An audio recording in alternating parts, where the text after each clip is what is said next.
पूछे थे रसीद तो नहीं लिखे हो उन्होंने दा एहसास हाँ जी जरा खोलो ना रसीद उत्ते भी उन्होंने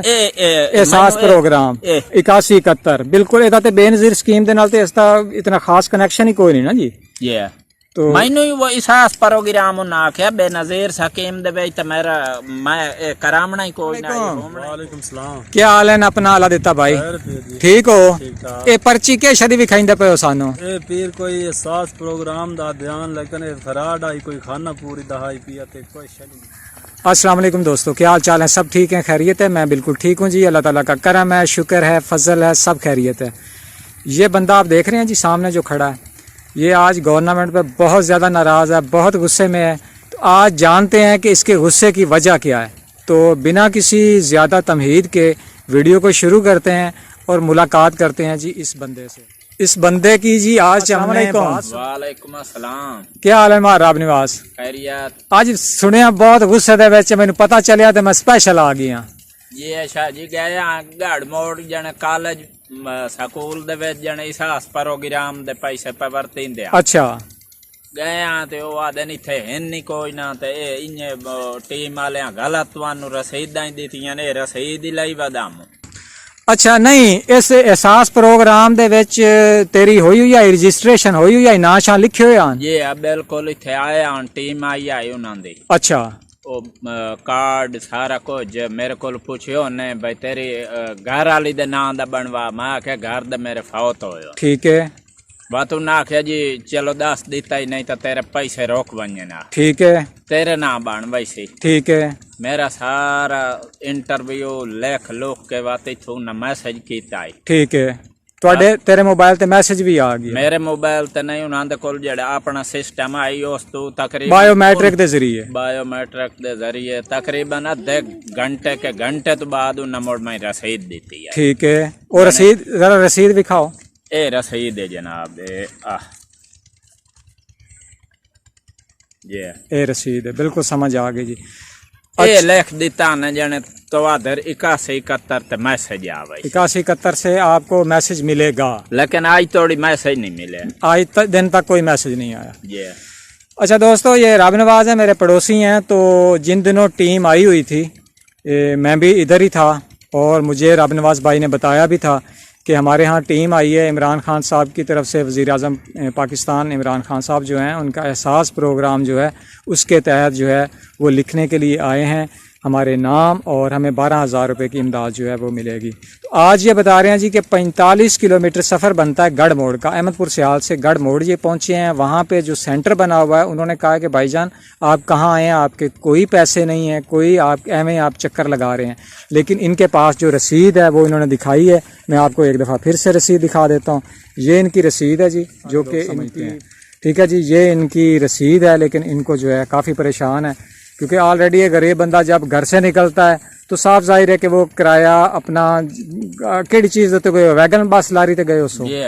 ते किराया शराया कितना के 200-250 तो पानी फेर आए उसो बिल्कुल लाग ही पैंदा फेर 200-250 रुपया लगा के गए हैं घर से इस उम्मीद पे कि जी हमें पैसे मिलेंगे वो पैसे नहीं मिले कारोबार इनका जो है ये आप देख रहे हैं चंद एक भेड़ें ये बच्चे हैं माशाल्लाह बच्चे भी इस फैमिली के जो हैं इनके जो 7 से 8 बच्चे हैं खैर से इनके तो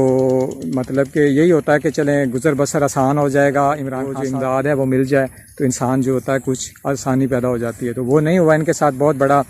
मतलब कि इन्हें यही कह लें कि धोखा हुआ है क्योंकि रसीद इनके हाथ में है और जब रसीद इनके हाथ में है और इन्हें पैसे नहीं मिले और फिर ये उस जगह पे उस पॉइंट पे उस सेंटर पे भी गए और उन्होंने कहा कि भाईजान आप कहाँ आए हैं आपका कोई पैसा शैसा नहीं है यही वर्डिंग थी उनकी अमले की जो मैं आप लोगों को बता राब निवाज कोई इमरान खान साहब के नाम कोई पैगाम कोई असा पाकिस्तान दे बाहजीत शहरियां हैं असी वजीर आजम नूं भी अपना पैगाम रिकॉर्ड करा सकने हैं बिला झिझक कोई जायज़ प्रोग्राम कोई बंदे नूं तकलीफ होंदी है दुख होंदा तो वो अपने वजीर आजम साहब साडे जिहड़े इमरान खान साहब हैं हर बंदे की गल सुनते हैं और उन्होंने बड़ा सीरीयस होकर लेंदे कोई पैगाम है तो खुल के तुस आख सकते हो पीर जी साडा दुआ की पैगाम है पिया भाई जेड़े सकीमां आंदियां पईयां सारा जेड़ा साडी हिम्मत दे अद बंदे नूं नम तां मिलदे पए अज ही मैं वेख के आया ओ लैंदे पए लोग ले रहे हैं लाए रहे जेड़े यानी सफेद पोश लोग जेड़े ओ ले रहे हैं आज ही ला रहे हैं उन्होंने आज भी मिल रहे हैं आज ही मिल रहे हैं दोस्तों ये राब नवाज भाई कह रहे हैं कि जो भी इस महकमे को ऑन करता है, स्कीम को ऑन करता है, उन तमाम के लिए मैसेज है कि जो सफ़ेद पोश लोग थे, जो लट्ठा बरदार होते हैं, जो गाड़ियों पे आते हैं, सफ़ेद पोश तबका आज भी वो पैसे वसूल कर रहा था। और इनका क्या कसूर है, जिनके हाथ में रसीद भी है और 3 महीने या 4 महीने पहले वो रसीद काट के दे के गए हैं, और इनका सिस्टम में कहीं पे नाम निशान या पता नहीं है। ना तो ये जिम्मेदार हैं कि कहा जाए कि इनका बैंक बैलेंस है, 6-7 ट्रैक्टर ट्रॉलीज और गाड़ियां खड़ी हैं और ये अहल नहीं है, या इनका पासपोर्ट बना हुआ, बैरून मुल्क सफ़र करते हैं, इनके पास डॉलर हैं, वो चीज़ भी नहीं है। तो भाई आखिर इस तब्दीली का इन्हें क्या फ़ायदा मिल रहा है? क्योंकि गवर्नमेंट कोई भी हो, हमारे सर आंखों पे हम खुद ही उस गवर्नमेंट को आगे लेके आते हैं, हमारे वोट से गवर्नमेंट आती है, लेकिन हम भी बहैसियत पाकिस्तान हम सवाल कर सकते हैं, और रब नवाज भी सवाल कर सकता है कि इनके हिस्से के जो पैसे हैं वो किधर गए हैं। रिजवान तो को जाखना इमरान खान हो, इमरान खान मदद कर। देखें भी छोटे बच्चे भी कह रहे हैं कि इमरान खान साहब प्राइम मिनिस्टर ऑफ पाकिस्तान हमारी मदद करें, और बहैसियत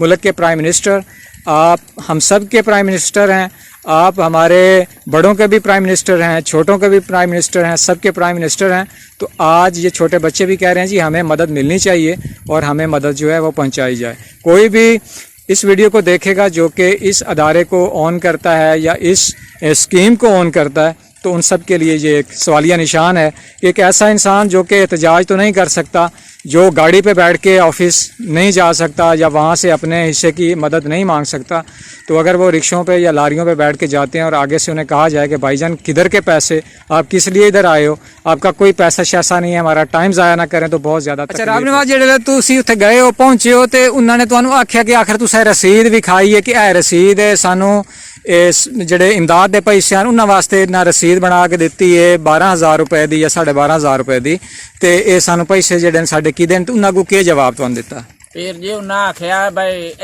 इत्थे बेनजीर दे पैसे आमदे औरतां नूं मिलदे मर्दां नूं कई नहीं मिलदे। लेकिन जेडे ले उन्हां ए रसीदां बनाईयां ने इत्थे उसले उन्हां की आख्या? मैं फिर जी उस टाइम ही गल कीती आई, उस मैनू आख्या जेड़ा इत्थे आया जने जी घर दे आंदा तू दुआ एदे विच लिखा ना, मैं आख्या घर दे मेरे फौत होए होन, ठीक है, मैं जी इयां गलत कलामी करा मेरे कोल वे नहीं होंदी। उस आख्या जी अगर फौत होए होन तो तू अपना शनाख्ती कार्ड लाया, ठीक है, उन्हें इत्थे मैनू रसीद काट दी, ठीक है। हुण उन्हां कोल गया तो ओ मोड़ा दे आन हुण बेनजीर वाले दफ्तर जाओ ते उत्थे वंज के ते इस दी मैं के जदन मेरे घर दे फौत हो मैं कहीं नु ला के ते बेनजीर दे पैसे तो उन्हां नु मिलदे ना, बेनजीर शहीद दे पैसे तो उन्हां नु मिलदे कि लेडीज दी स्कीम है। जी जी जी ठीक हो गई, यानी कि तुहानू जेडे इत्थे रसीदां कट्टण वास्ते अमला आया, उन्होंने आख्या जी तुहानू पैसे मिलने 12000 रुपए, और ये तो बहुत सारे लोग, मैं भी इस चीज का शाहिद हां, गवाह कि मैं जिंदे कोल पूछे थे रसीद ते नहीं लिखे हो उन्हां दा एहसास। हां जी जरा खोलो ना रसीद दे उत्ते भी उन्होंने एहसास प्रोग्राम 8171 बिल्कुल एदा ते बेनजीर स्कीम दे नाल ते इसदा इतना खास कनेक्शन ही कोई नहीं ना जी। तो मैनू वो एहसास प्रोग्राम उन्हें आख्या बेनजीर स्कीम दे विच ते मेरा मैं करामना ही कोई ना। हुण अग्गां जो कोई स्कीम आ जावे जेडी वाकया पैसे देंदी होवे तो ओदे च हिस्सा लै सके कोई ना, इंशाल्लाह जी मैं ऐसे जाइंदे पैन जाइने डायमंड ते मोड़ घर वाला तीला ता ना यो बाला नु खवाई। वालेकुम सलाम, क्या हाल है? अपना आला दिता भाई, ठीक हो? ए पर्ची के शदी विखाइंदे पे हो सानू? ए पीर कोई एहसास प्रोग्राम दा ध्यान, लेकिन फराड आई कोई खाना पूरी दहाई सागाड़ मोड़ गए हो? हां जी, कितने बजे गए हो? ए पीर संभव यानी के वेट कर के घर आ गया। आखिर उन्हें कोई जवाब तो दिता उसी? नहीं उन्हें ए तक यानी कि कोई जो कन्फर्म कोई नहीं। ठीक है, इनू तले कर लो तुसा। अच्छा तुसा हुण ये दसो कि अपना जेल्ले गए हो तुसा पर्ची विखाई उन्हां नूं? हां जी। उन्हें क्या जवाब दिता है? ए वे खाने पूरे वाली गल है जने तक कोई एदा रद्दो अमल है ही कोई ना। इत्थे जेडे ले आए न तुहाडे कोल उन्होंने आके रजिस्ट्रेशन कीती है, तुहाडे फार्म भरे न, बायोमेट्रिक होई है, उसले उन्होंने तुहानू लोगों ने आके इत्थे महकमे वाले ने क्या आख्या? उन्होंने आख्या जी ये बिल्कुल पक्की गल है ते पैसे मिल सन, तुहानू पैसे मिल से। एदा मतलब है सिर्फ तुहानू नहीं बल्कि बहुत सारे लोगों ने उन्होंने इहो गल कीती है कि तुहाडू असां पैसे देवणे,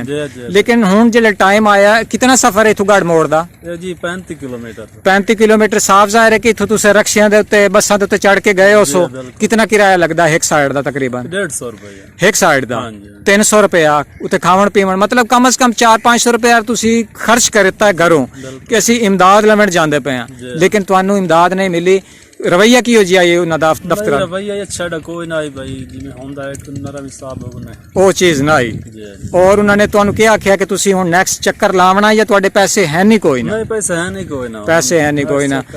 अच्छा नाजरीन आप देख रहे हैं कि ये भाई हैं ये भी मेरे पड़ोसी हैं और इसके अलावा भी बहुत ज़्यादा फैमिलीज़ हैं ये आपको रबनवाज भाई जो हैं ये भी मैंने दिखाए हैं उनके पास पॉकेट में भी पर्ची है इनके पास भी पॉकेट में पर्ची है और इसके अलावा ये हमारा जो एरिया है इस साइड पे जितने भी सारी फैमिलीज़ रहती हैं ये सारे के सारे वो इस नहर के ऊपर आगे बैठ के वो महकमे वाले बैठे रहे थे और उन्होंने आके यही बात की थी कि हम आपके फार्म जो है फिल करने आए हैं ताकि आपको जो इमदाद है वो मिल सके लेकिन इनको इमदाद के नाम पे आज जब ये पहुँचे हैं कि हम अपनी इमदाद वहाँ से वसूल कर सकें क्योंकि सबको पैसे मिल रहे हैं सफ़ेद फार्म जो लोग हैं सफ़ेद पोस्ट जो लोग हैं उन सबको तो पैसे मिल रहे हैं हमें भी मिल जाएंगे लेकिन जब ये वहाँ पे पहुँचे हैं तो महकमे वालों ने या वो जो अदारा है काम करता है उन्होंने वाज़ेह तौर पे कह दिया कि भाईजान आप यहाँ पे किस लिए आए हैं आपके इधर कोई पैसे शैसे नहीं हैं और नेक्स्ट भी आप इधर का रुख नहीं कीजिएगा क्योंकि आप इस प्रोग्राम के लिए अहल नहीं हैं अगर ये अहल नहीं थे तो इनको घर में आकर पर्चियाँ बनाकर का जवाब आपने कमेंट बॉक्स में करना है और आपको इस वीडियो में कुछ भी कहना है आपके साथ भी इस तरह के कुछ वाक़यात हुए हैं तो आपने कमेंट बॉक्स में ज़रूर बताना है इंशाल्लाह बहुत जल्द एक प्यारी सी अच्छी सी वीडियो में दोबारा मुलाकात होगी आप तमाम दोस्तों ने अपना बहुत ज़्यादा ख्याल रखना है दुआओं में याद रखना है अल्लाह निगहबान।